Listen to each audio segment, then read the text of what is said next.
So here's my Cedric the Entertainer Def Comedy Jam random road story. I actually got a chance to film Def Comedy Jam back in the 90s. And I did it with Cedric the Entertainer and some other comics. But the reason why I bring Cedric up is because I actually flew to New York with Cedric. This was before he was one of the kings of comedy. I had heard about Cedric the Entertainer, but I had never met him or worked with him. What happened was I got on a flight in Birmingham to fly to New York to do Def Comedy Jam, but the flight, for whatever reason, it went to St. Louis first, and Cedric is from St. Louis.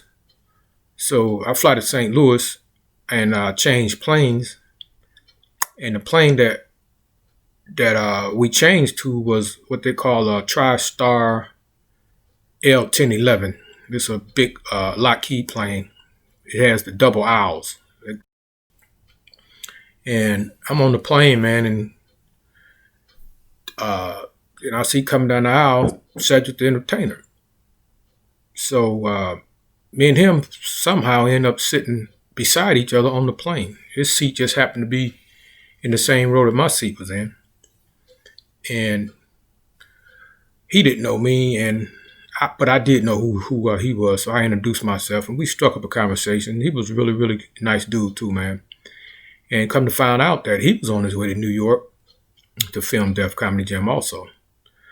So we got to New York, man, and Def Comedy Jam was a first-class comedy show and production, because HBO was the one that sponsored it. I mean, it was one of their shows.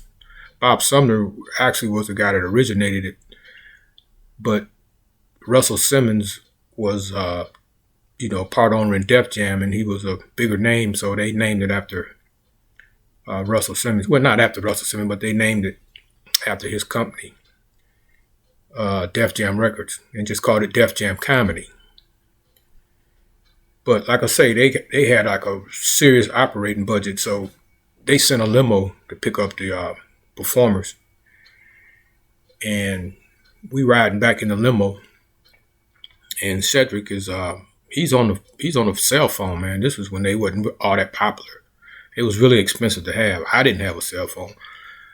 Cedric had that new stuff they called a BlackBerry, where it was a cell phone and it did like a lot of other stuff too. It's like some kind of, to be honest, I don't know nothing about BlackBerries. I never owned one, but I knew it was something new and it wasn't cheap to own. And we rode back to the hotel. We stayed in Midtown Manhattan at a really nice hotel. And they gave us what they call a per diem, which is pretty much just walk around money. They gave us like $150 for incidentals, like if you want some food or catch a cab or whatever you needed to do.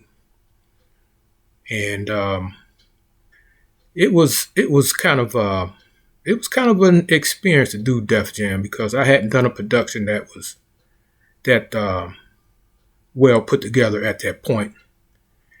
And because the theater that they used to film it was very expensive, it was the theater was in